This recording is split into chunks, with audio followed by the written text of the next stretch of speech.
Her husband said, "I'm sleeping with your best friend, and there's nothing you can do about it. If you can't handle it, maybe we should divorce." What she did next crushed him. There is a moment in every marriage when the truth finally decides to speak. And on this night, the truth walked in wearing her husband's confidence and her best friend's perfume. "I'm sleeping with your best friend," he said, leaning against the doorframe like a man unbothered. "And there's nothing you can do about it. If you can't handle it, maybe we should divorce." Now pause right there. Adrian looked his wife, the woman who built everything around him, dead in the eyes and said those words without flinching. If you are watching this right now and your blood is not boiling, check your pulse. Elena was his wife of almost 3 years. And the best friend he was referring to was the same woman who had whispered, "You deserve the world" at her wedding reception, glass of champagne in hand, smile on her face, while already knowing exactly what she was doing behind closed doors. 11 years of friendship, the maid of honor at her wedding, the woman who had the key to her home, and she is sleeping with her husband. Drop a heart in the comments if that hit different. But the cruelest betrayals always come from the people closest to us, and the strongest responses always come from the people we underestimated. What she did next didn't just crush him, it will make you question everything you think you know about love, loyalty, and revenge. But what exactly did she do? Why did she go quiet when she should have burned the house down? And how did she turn the worst moment of her life into the most powerful move in infidelity history? Stay with this story, because what Elena did will teach you about the consequences of betrayal. Before we continue, kindly hit the subscribe button and tell us where you are watching from. Evening light poured through the floor-to-ceiling windows of the Vaughn penthouse, spreading a soft golden warmth across the marble floors and the long work table where Elena Vaughn sat. Laptop open, reading glasses perched halfway down her nose, her screen filled with what had consumed most of her Tuesday. Acquisition reports, investor projections, the Hargrove portfolio she had been restructuring for 4 weeks. But her focus kept drifting, pulled gently toward the sounds coming from the kitchen. Adrian stood at the cooktop, sleeves rolled to his elbows, moving between the counter and the stove with the practiced ease of a man who had learned that cooking for his wife was the one thing that made her shoulders drop the moment she walked through the door.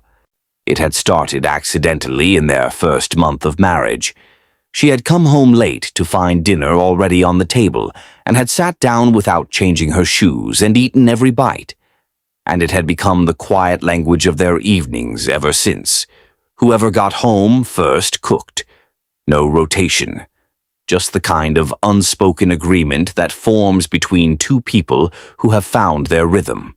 As senior executive at Vaughn Capital, his hours were demanding but rarely stretched past 7. Elena's almost always did, and she had always loved coming home to this. Adrian Vaughn was the kind of man people trusted on sight, polished without being stiff, warm without being performative. In the boardroom, he could walk into a room full of skeptical investors and leave with every hand shaken and every check signed. Elena had watched him do it dozens of times and felt something she recognized as pride. She had built Vaughn Capital from a single desk and a relentless belief in herself. $40 million, 3 offices, 40 employees. And she wore that success with the quiet discipline of a woman who understood that integrity was not optional. Now here is something worth paying attention to. The most dangerous betrayals in this world do not come from strangers. They do not come from enemies. They come from the people closest to us. They come dressed in warmth and familiarity and the specific comfort of someone who knows exactly how you take your coffee. And that is precisely what makes them so devastating, because you never see them coming. You were too busy feeling safe. Adrian's phone sat on the cushion of the couch beside her, face up. The way he always left it when he was cooking, close enough to hear if the office called. It lit up. She glanced at it the way you glance at something that isn't yours. Reflex, habit, nothing intentional. But the name on the screen reached across the space between them and stopped her breath before she had even decided to read it. Camille. She looked at it for one full second. Camille Hart. 11 years of friendship. The kind of friendship that had been forged in the early difficult years when both of them were young women trying to carve space for themselves in an industry that made that very hard. They had fought for each other, shown up for each other, known each other in the particular deep way that only years of real honesty could build. Camille had stood beside Elena at the altar. She had a key to this penthouse. The phone lit again. Elena's eyes moved to the preview before she could stop them. "Babe, has she left for her trip yet? I've been thinking about you all day. We really need to be more careful going forward." The kitchen sounds continued. The pan, the low melody Adrian hummed when he was relaxed. Elena did not move. If you have ever read something you cannot unread, a message, a name, a single line of text that rearranged everything you thought was solid, then you already know what Elena felt in that moment. It is not quite pain. Not yet. It is something that arrives before pain. Something cold and clarifying that moves through you like water finding the crack it has been looking for. And the most unbearable part is not what you just discovered. It is the sudden understanding of everything you chose not to see before now. She sat with her hands flat on the table and read the message one more time, and felt something she had not felt since the early years when everything was uncertain, and the ground beneath her feet was never quite solid. The specific sensation of a foundation cracking in a place she had believed was permanent. She set the phone back on the coffee table, face up, exactly as she had found it. She pressed 2 fingers lightly against the cushion beside it, smoothed it flat, and reached beneath the table for her own phone. She typed a message to Daniel Frost, the private investigator she had used twice on sensitive Vaughn Capital matters, and kept it to a single line. "I need residential surveillance. Urgent. Call me tomorrow, first thing." She sent it, locked the screen, set her phone face down on the table. Then she put her reading glasses back on and looked at her laptop screen with the focused expression of a woman reviewing quarterly reports. Now let's pause for a moment. She did not cry. She did not confront him. She did not pick up that phone and call Camille and demand an explanation. She put her glasses back on. She straightened her back, and she sat across from the man who had just shattered her world and gave him the warmest smile she had given him all evening.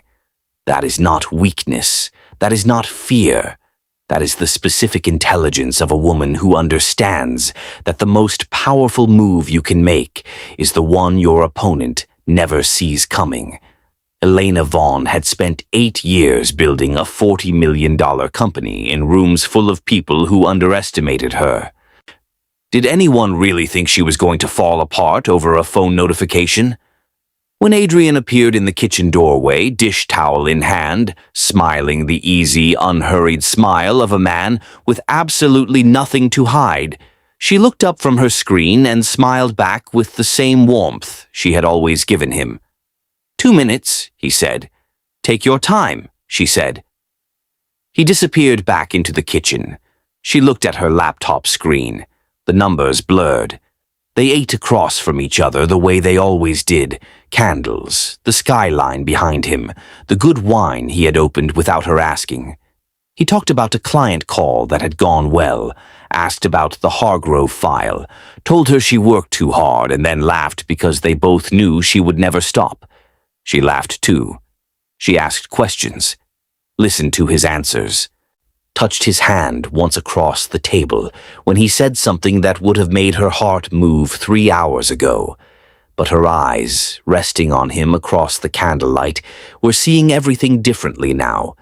Every memory of the past 3 years, quietly reshuffling itself into a pattern she did not want to recognize, but could no longer avoid. The trips where he had seemed almost relieved to have the penthouse to himself. The evenings Camille had lingered long after other guests had gone. The moment at their last dinner together when Camille had touched Adrian's arm and then looked up and found Elena watching and smiled just a half-second too late. She had noticed all of it. She had trusted more than she had seen. After dinner, he settled on the couch with his phone. She washed the dishes with steady hands and a face that gave nothing away. When they finally went to bed and Adrian turned off the lamp and his breathing slowed and deepened into sleep, Elena lay in the dark and stared at the ceiling. The wall clock ticked steadily beside her. Memories she had filed away as nothing rose one by one without permission, each one clicking into place with a quiet and devastating precision.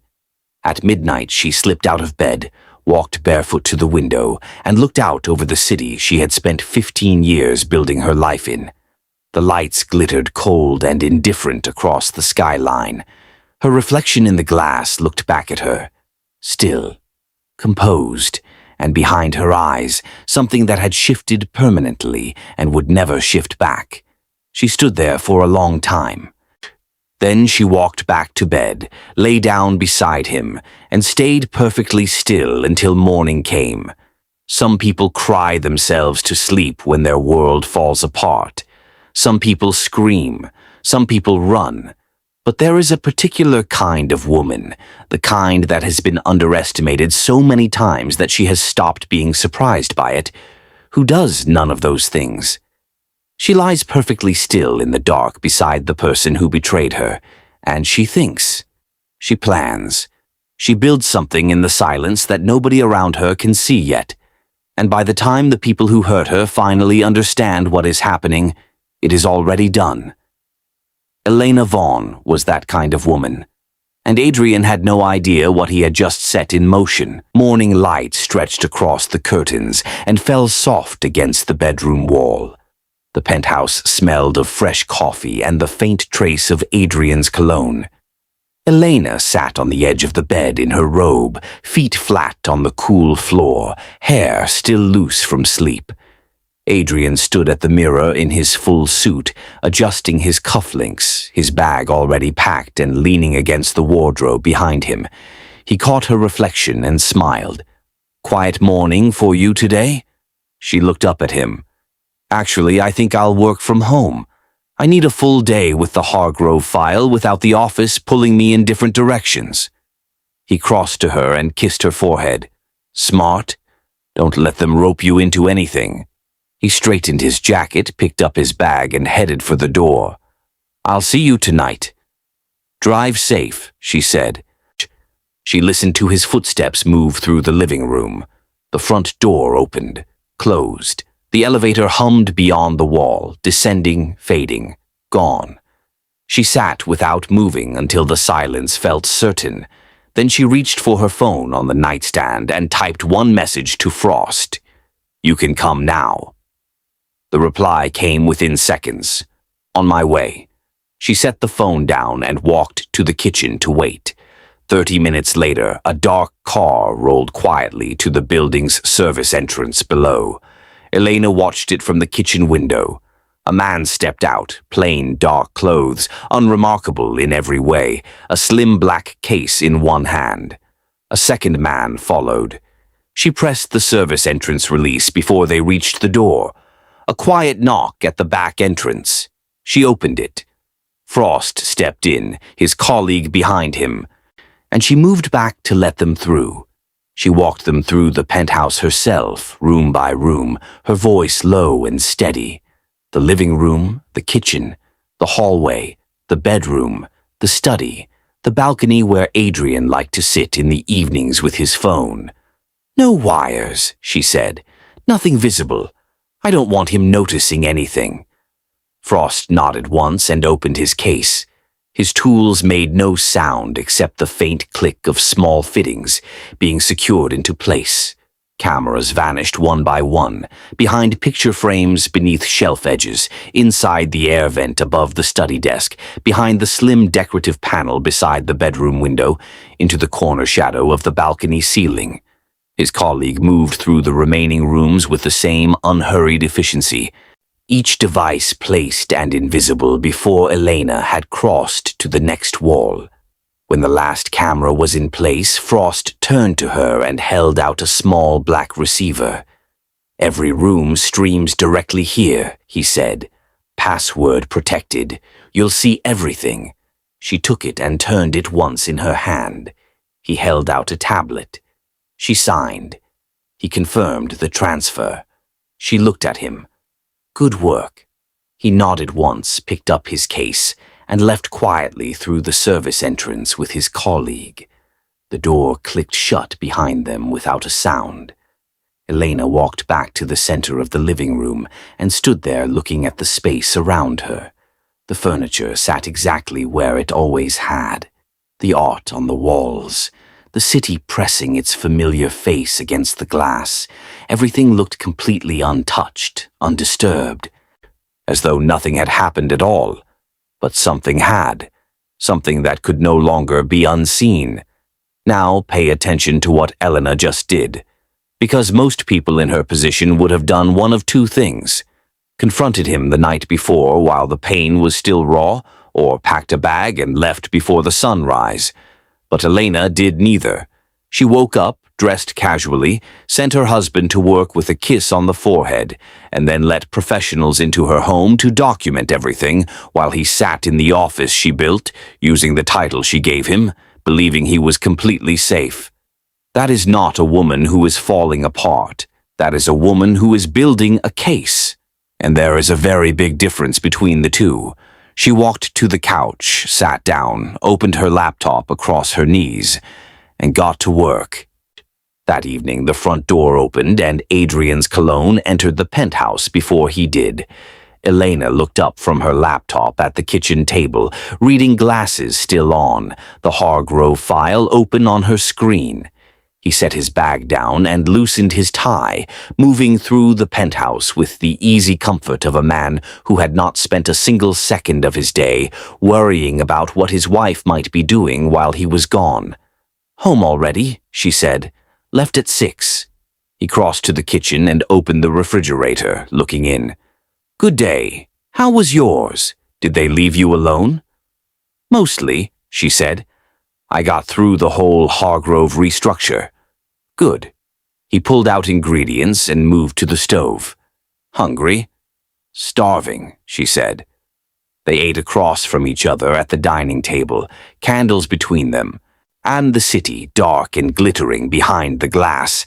Adrian was in good spirits, talking about a client call that had gone well, about one of the junior analysts who had impressed him, about a conversation with the Boston office. He laughed easily and refilled her glass before she reached for the bottle. She laughed with him, asked questions, kept him talking. Here is what is remarkable about this moment. Adrian was sitting across from his wife, describing his day with the relaxed confidence of someone who believed the ground beneath him was solid.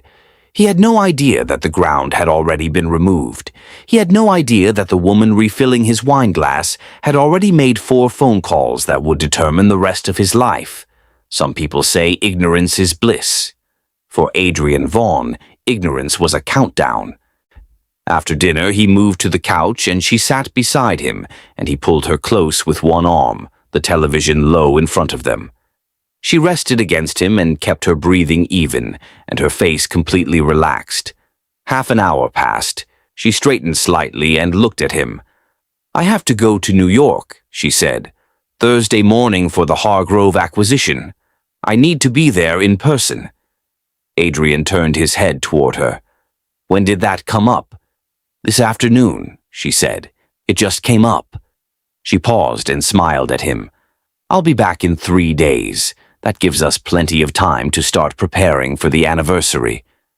Adrian looked at her and something shifted briefly behind his eyes before the warm smile settled back over his face. 3 years already," he said softly.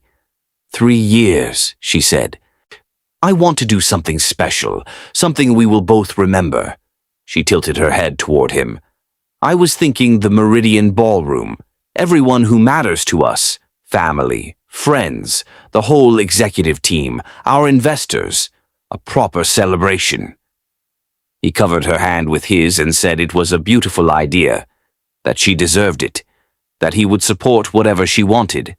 She smiled and rested her head on his shoulder. He kissed her hair, and right there, in that moment, with her head on his shoulder and his arm around her and the city glittering beyond the glass, Adrian Vaughn made the same mistake that arrogant people always make. He looked at a calm woman and saw a safe situation. He heard his wife suggest an anniversary party and thought she was trying to save the marriage. He felt her warmth and mistook it for ignorance. But Elena was not suggesting a celebration. She was building a stage, and every person she was planning to invite was not a guest. They were a witness. Later that night, she packed her carry-on on the bed while he sat watching, asking whether she needed him to arrange the car service, whether she had the Hargrove contacts saved, whether she wanted him to call ahead to the hotel. She answered each question easily, folding things neatly, moving between the wardrobe and the bag with the unhurried calm of a woman with nothing on her mind beyond a business trip. When the bag was zipped, she sat on the edge of the bed and kissed him goodnight. He held her face in both hands for a moment, warm and familiar. "Don't work too hard," he said. She smiled. "I'll try." She got into bed beside him, and he reached over and turned off the lamp, and the room went dark. She lay still and listened. It took 20 minutes for his breathing to slow and settle into the long, deep rhythm of sleep. She lay beside him without moving for 10 minutes after that, counting every breath, making absolutely certain. Then she slipped out from under the covers, picked up her phone from the nightstand, and walked barefoot to her private study. She closed the door and locked it behind her. The room was dark. She sat at the desk, turned on the small lamp, and called Margaret. Margaret answered on the second ring. "I need you to do some things for me. I will send details in the morning." "One more thing," Elena said. "The Meridian Ballroom. Our anniversary is in 10 days. Family, friends, the full executive team, every major investor. Everyone." She paused. "And a projector." The line was quiet for a moment. "I'll handle it," Margaret said. Elena set the phone down on the desk. She sat in the dark study for a long time, the small clock ticking steadily on the shelf above her, the city's distant light pressing faintly against the window. She thought about 11 years of Sunday morning phone calls. She thought about a hand squeezing hers at the wedding altar and a voice whispering, "You finally have someone who deserves you," with a champagne glass raised and a smile that had looked, at the time, like the most genuine thing in the room. She let herself sit with all of it until she was finished. Then she stood, switched off the lamp, and walked back to the bedroom. Adrian hadn't moved. She got into bed beside him and looked at the ceiling. The clock ticked steadily in the dark. Her eyes stayed open until the first grey light of morning pressed against the curtains. Thursday morning she was up before dawn. She showered quietly in the guest bathroom, dressed in the dark hallway, and brought her carry-on to the front door without making a sound. Adrian was still asleep when she came back to the bedroom for her portfolio. She stood in the doorway for a moment, looking at him. Then she crossed to the bed and kissed him once on the cheek. He stirred, reaching for her hand without fully waking. "Call me when you land," he murmured. "I will," she said. She picked up her portfolio, walked to the front door, took one last look at the penthouse, and left. 3 days later, she came back in the evening. The penthouse smelled of lavender candles when she opened the front door, the warm, familiar scent reaching her before anything else did. Fresh white tulips stood in the entry vase. The lamps were on, casting the living room in the amber glow Adrian knew she loved. She set her bag down in the hallway. He came out of the bedroom almost immediately, smiling wide, crossing toward her with open arms. "You're back," he said, pulling her into a hug, his arms easy and familiar around her. She pressed her chin against his shoulder and kept her eyes open. He held her at arm's length and looked at her face. "How was it?" "It was fine," she said, and kissed his cheek. He looked radiant with relief, his tone sweet, his eyes soft and glad. It would have convinced any other person standing in that hallway. But Elena had spent 3 days in a hotel room in New York, watching footage that had permanently rearranged everything she thought she knew about the man holding her hands right now. They had dinner together. He talked about his week. She listened and nodded and laughed and refilled his glass. Later he settled on the couch and she sat beside him, and he reached for her hand and held it, and they stayed like that for a while, in the quiet penthouse with the city spread out behind the glass. Later, when the penthouse went fully still and Adrian slept beside her, his breathing deep and even and completely undisturbed, Elena waited. She counted his breaths until she was certain. Then she slipped out of bed, walked barefoot across the bedroom floor, and went to her private study. She closed the door and turned the lock. The room was dark except for the desk lamp she switched on, its small, warm circle of light falling across the desk. She sat down, opened her laptop, and connected the small black receiver to the port on the side. Her fingers were steady. Her heart was not. The files appeared on her screen, organized by date and hour, clean and precise, exactly as Frost had set them up. She sat for a moment with her hands resting on either side of the keyboard, looking at the folder names. Then she opened the first one. The footage was sharp and clear. Camille walked through the front door of the penthouse with an overnight bag, moving through the space the way a woman moves through a place she has been many times before. No hesitation, no adjustment, no looking around. She opened the refrigerator without asking, kicked her shoes off on the living room rug, draped herself across the couch with the easy ownership of a woman completely at home inside a life that did not belong to her. Adrian came in from the hallway and they greeted each other with a kiss that was easy and practiced and entirely stripped of pretense. Laughter followed, low and comfortable. Then the kind of closeness that made something tighten and stay tight behind Elena's ribs. Their voices filled the quiet study through the audio feed. Camille swirled her wine glass and looked at Adrian. "Babe, do you think it's easy for me allowing my man to marry my best friend? If not for the money, I don't like sharing." Adrian leaned forward and set his glass down. "Give me a few months. I'll serve her divorce papers. Don't worry, when I get half of everything, we can relocate and live our life." Camille was quiet for a moment. Then she looked at him. "Honestly, I feel for you. It must not be easy." Adrian leaned back into the cushions and looked at her with the particular expression of a man unburdening himself completely.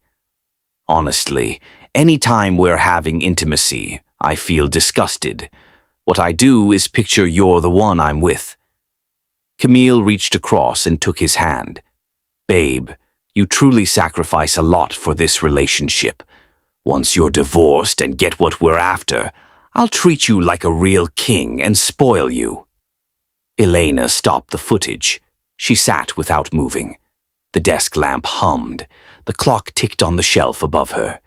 The city outside pressed its distant, indifferent glow against the study window. Her whole body went still the way a room goes still after something inside it has broken. Then the memories began to rise. The morning she had offered him the senior executive position at Vaughn Capital, and watched his face light up with what she had read as gratitude. The evenings Camille had stayed long after every other guest had gone. The Sunday morning phone calls that had come without fail for 11 years. The altar, the champagne glass, the smile. She had seen all of it.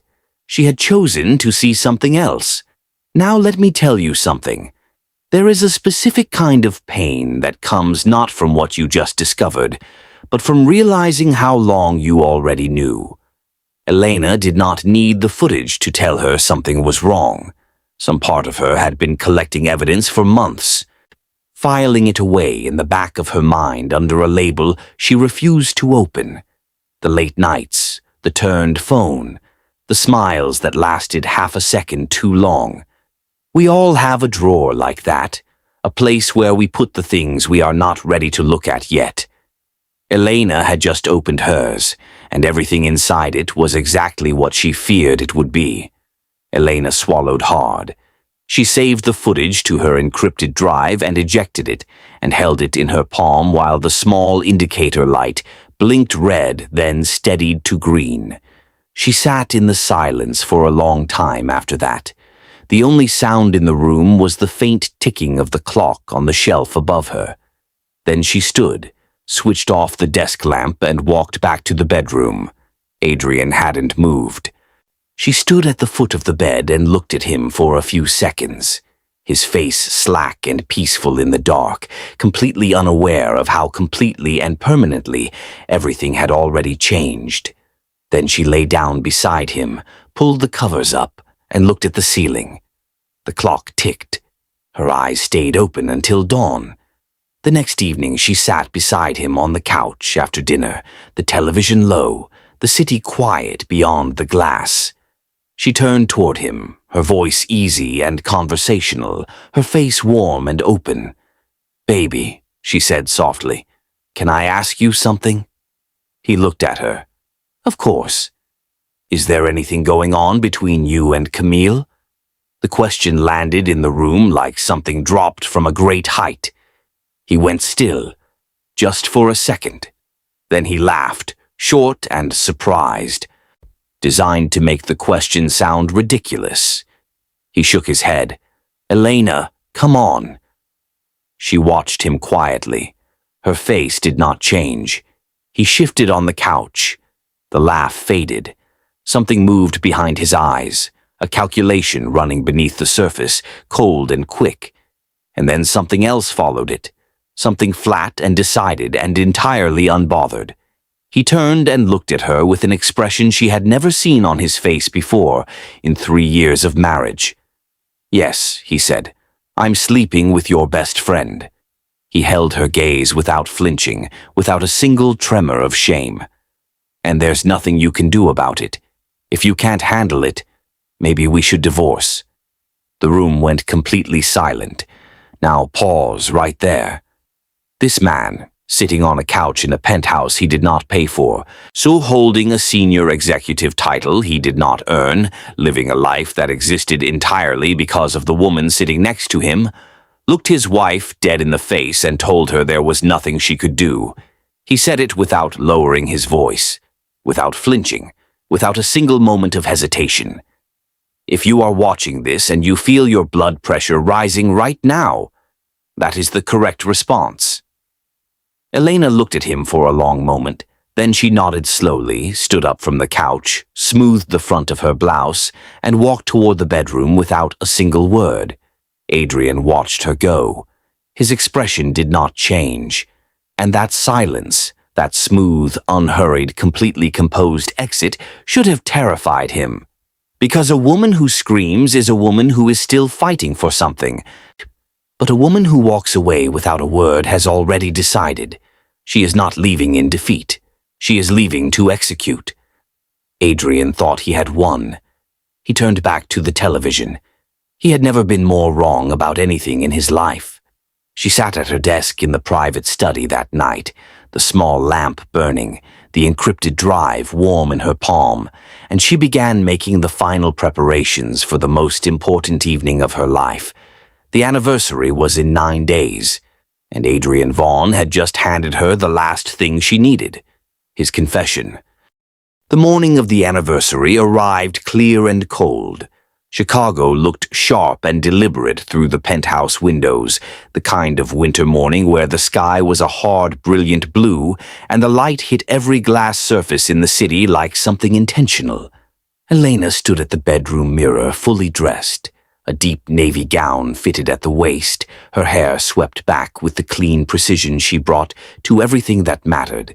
She fastened her earrings one at a time and looked at her reflection the way she looked at acquisition reports before a board meeting, methodically, thoroughly, making sure everything was exactly where it needed to be. Behind her, Adrian stood at the wardrobe in his tuxedo, adjusting his cufflinks, his eyes finding hers in the mirror. "Tonight is going to be perfect," he said. See, smiling the smile she had stopped believing in 9 days ago, she looked at his reflection. "Yes," she said. "It is." The Meridian Ballroom was everything she had asked for. Crystal chandeliers threw warm, fractured light across the room in every direction. White flowers covered every table.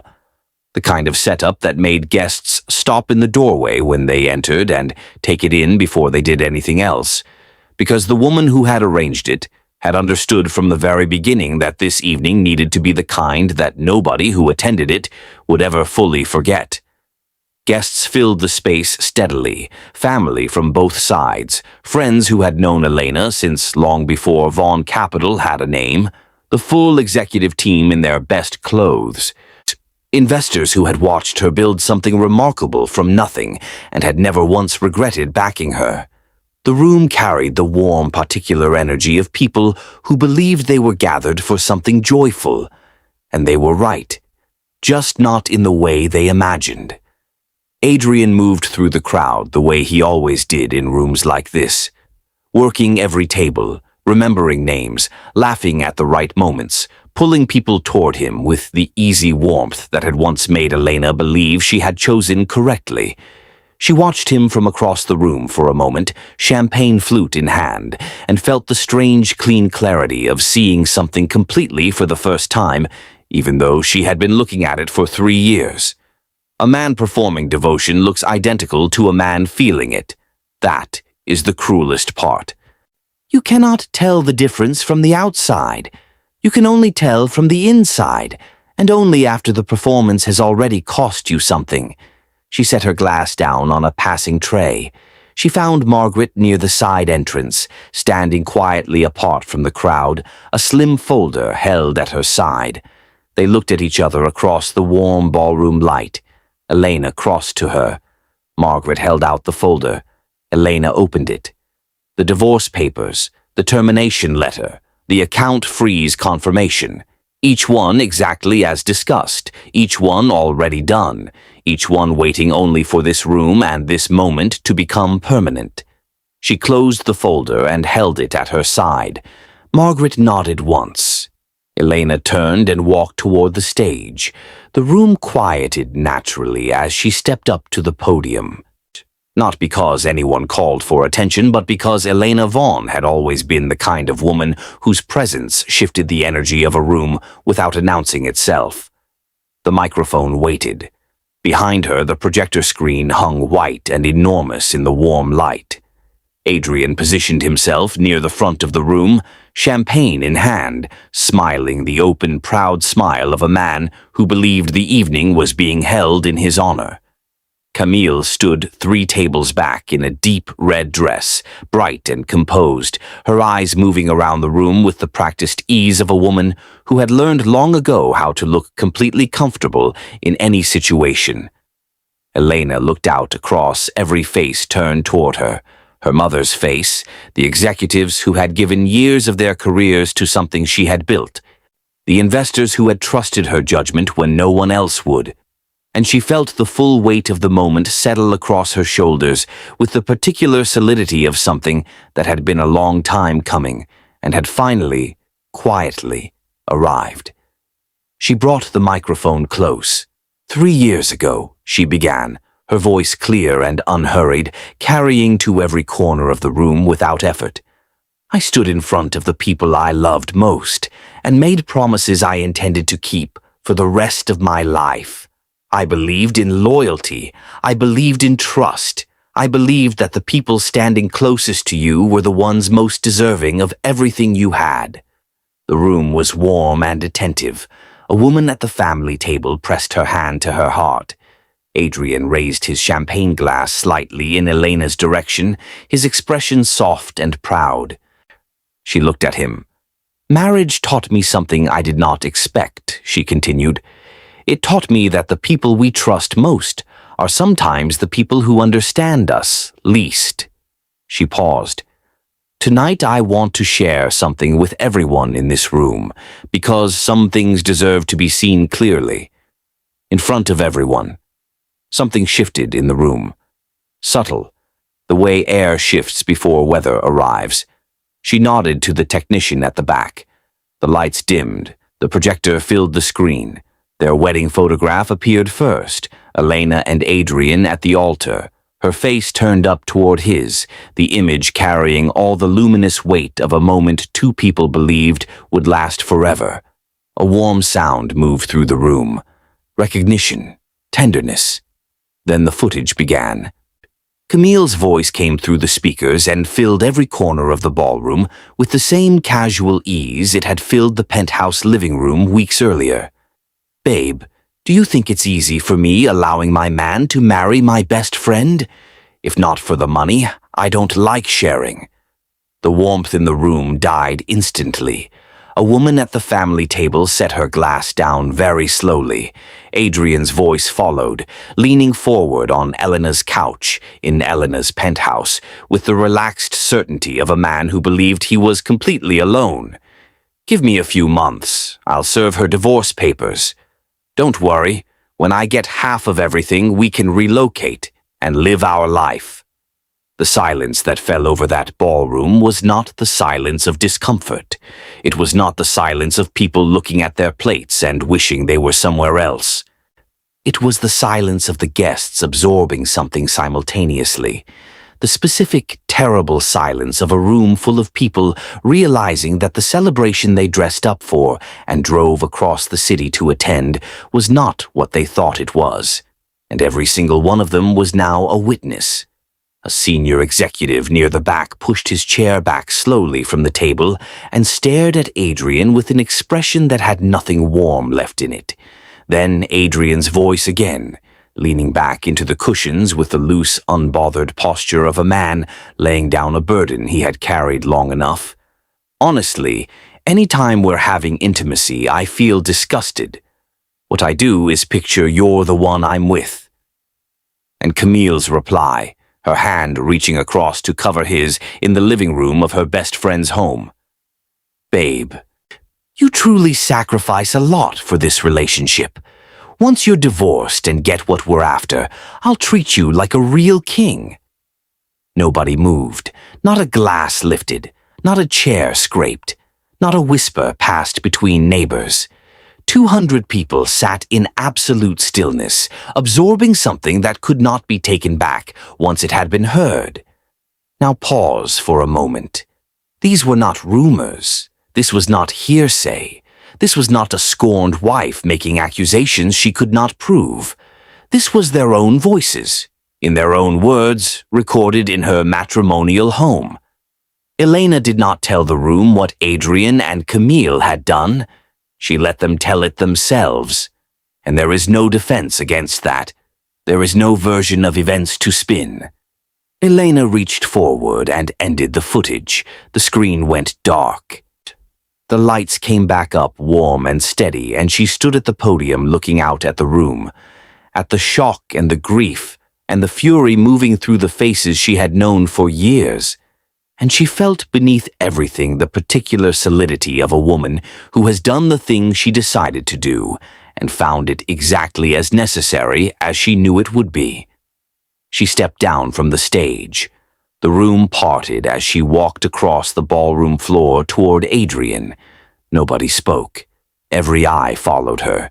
He stood exactly where she had last seen him, his champagne glass hanging forgotten at his side, his face drained of color, his eyes fixed on her as she crossed toward him with the same unhurried composure she brought to every room where everything was at stake. She stopped in front of him and held out the folder. He looked at it, then at her. He took it. His hands were not steady as he opened it. His eyes moved across the first page, the divorce filing, his name in clean black print beneath hers, and something in his expression collapsed quietly, the way a structure collapses when the single load-bearing element is finally removed.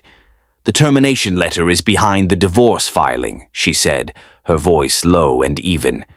"Your access to Vaughn Capital was revoked an hour ago. Your credentials, your pass, everything.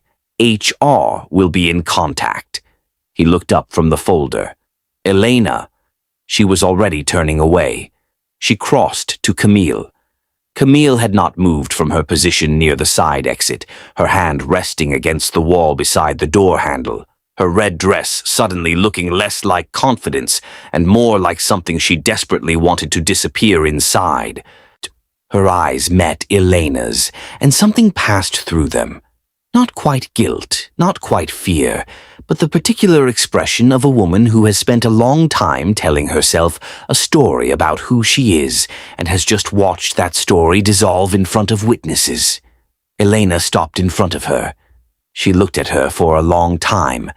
11 years lived between them in that silence. Sunday phone calls and wedding altars and hospital waiting rooms and champagne glasses raised and whispered words that had sounded, at the time, like the most genuine thing Elena had ever received from another person. Camille's eyes dropped to the floor. Elena turned and walked away. She had nothing left to say to either of them. Outside the Meridian, the night air hit her face cold and clean.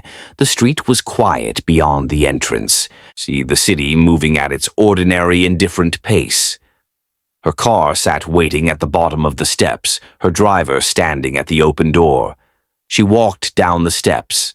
The ballroom doors crashed open behind her. "Elena!" Adrian's voice crossed the cold air, stripped of every layer she had ever known it through. No warmth, no charm, no performance. Just a man's voice, raw and unsteady, calling after something he had already lost. "Elena, wait. Please, please wait." She kept walking. "Elena."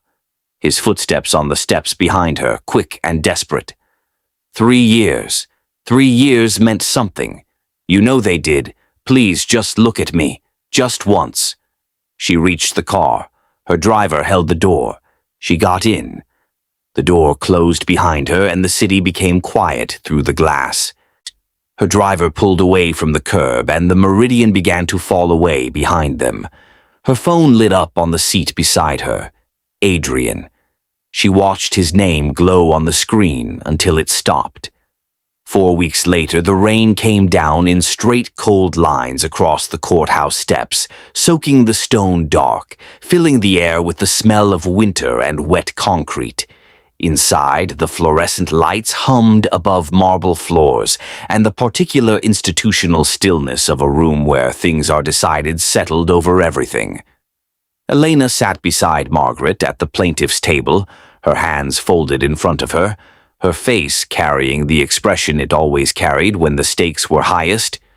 Composed, unhurried, giving nothing away. Adrian sat across the aisle with his attorney, a confident man in a blue suit who had spent 4 weeks building a case around a single assumption. That without a prenuptial agreement, the marital assets were available for equitable distribution, and that his client was entitled to walk away with half of everything Elena Vaughn had ever built. The judge entered. The room rose. The room sat. Adrian's attorney made his opening with the practiced confidence of a man who believed he was holding all the cards. No prenuptial agreement. Active marital contribution. Significant asset appreciation during the marriage. His client's entitlement was legally straightforward. He sat down. Margaret stood up. She opened a single folder, handed copies to the clerk, and spoke in the even-measured tone of a woman who had spent 20 years saying difficult things in quiet voices. "Your Honor, every asset referenced by opposing counsel is held within an irrevocable trust, established 4 years and 3 months before this marriage began. The trust is registered, notarized, and on full record with the state. No asset within it is subject to marital distribution under any circumstances regardless of the length of the marriage or the nature of either party's contribution during it. Mr. Vaughn has no legal claim to any of it. Not one asset, not $1. The room went still. Adrian's attorney leaned toward his client immediately, his voice dropping to an urgent whisper. Adrian's face had gone the particular gray of a man watching something he built over years come apart in under 60 seconds. "Your Honor," the attorney said, rising, "we will need additional time to review these documents." The judge looked at him over her glasses. "You have had 4 weeks, counsel." She looked back at the papers. "If these are legitimate, your client has no standing." The attorney sat down. "Now let me say something about this moment." Because Adrian's attorney had walked into that courtroom absolutely certain. He had a solid legal argument, a sympathetic narrative, and a number, $20 million, that he had probably already mentally divided into his contingency fee. But here is what he did not have. He did not have the 4 years before the marriage when Elena, alone, disciplined, thinking 3 moves ahead the way she always had, sat with a financial advisor and an attorney and built walls around everything she had created so carefully that no divorce, no lawsuit, and no well-dressed opposing counsel could ever touch it. Adrian planned to take half of what Elena built. Elena had planned for Adrian before she even knew his name, and that is the difference between someone who reacts and someone who prepares. Adrian turned in his chair and looked at Elena across the aisle. His eyes searched her face for something. A crack, a softening, some small sign that the woman across from him was still the woman who had believed in him completely. But that woman had been replaced, quietly and permanently, by the one sitting across from him now. And she looked back at him with the steady, composed expression of someone who had already grieved everything worth grieving and had arrived at last on the other side of it. The judge set her pen down. "This court finds the marriage of Elena Vaughn and Adrian Vaughn irretrievably dissolved, effective immediately. All assets held within the Elena Vaughn Irrevocable Trust remain solely the property of the trust and are not subject to distribution. Mr. Vaughn is to vacate all trust-held properties within 30 days. The gavel came down. Adrian was on his feet before the sound had fully faded. He moved toward Elena with both hands open and his voice stripped to its most basic register, saying her name, saying he was sorry, saying 3 years had been real even if the end wasn't, saying she owed him a conversation, saying there had to be something, saying please. Elena stood, picked up her portfolio and buttoned her jacket. She looked at him. "You told me there was nothing I could do," she said quietly. She walked to the door. He followed her into the corridor, his voice rising as the distance between them grew, drawing the eyes of everyone they passed, clerks, attorneys, people waiting on benches who looked up and watched without looking away. She did not slow down. She pushed through the main doors and the rain received her immediately, cold and straight and indifferent. She walked down the courthouse steps toward the car waiting at the curb below. "Elena," his voice behind her, breaking now, coming through the rain with the particular sound of a man who has finally understood that what he lost was not a settlement figure or a career or an address, but something he had never fully valued until the moment it became impossible to recover. "Elena, please, please just look at me, please." She reached the car. Her driver opened the door.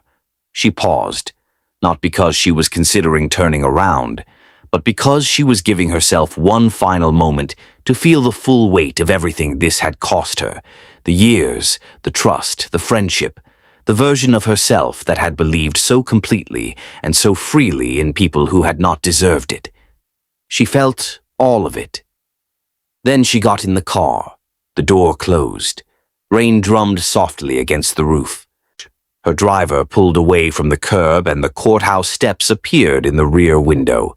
Adrian standing at the top of them in the rain, jacket soaked through, one hand raised, his mouth still forming her name in the gray, wet air. She turned from the window. She faced forward. The city moved around the car in the rain, and Elena Vaughn sat in the back seat with her hands folded in her lap and her eyes on the road ahead, and let it all move past her. People will ask, did Elena go too far? Did she have to do it in public? Did she have to invite everyone they knew and build an entire evening around a moment she had been quietly preparing for weeks? But here is what nobody is asking. When Adrian walked into that marriage with a plan to drain it from the inside, was that too far? When Camille stood at her best friend's altar, squeezed her hand and whispered that she finally had someone who deserved her, while already knowing everything, was that too far? When the two of them sat together in Elena's home and laughed about how she would never see it coming, was that too far? Nobody called it too far then. Nobody sent a single message of concern when Elena was the one absorbing it. The truth is that Elena did not destroy Adrian. Adrian handed her everything she needed and then called it a gift. She simply waited until the room was full enough to unwrap it. And that is what this story is really about. Not revenge, not bitterness, not a woman who could not let go. It is about a woman who understood that dignity is not something you beg for. It is something you protect, quietly, patiently, with the kind of long vision that most people mistake for weakness until the day it arrives at their door and introduces itself properly. Elena Vaughn lost a husband, but she kept everything she ever built, and she walked away from that courthouse in the rain without looking back, not because she felt nothing, but because she had already decided that nothing behind her was worth the turn. Now I want to hear from you. What was the biggest lesson this story taught you? And if you were in Elena's position, what would you have done differently? Drop your thoughts in the comments below. If this story moved you, share it with someone who needs it today. And if you want more powerful, true-to-life stories that will change the way you see the world, hit subscribe right now and turn on notifications, because we are just getting started.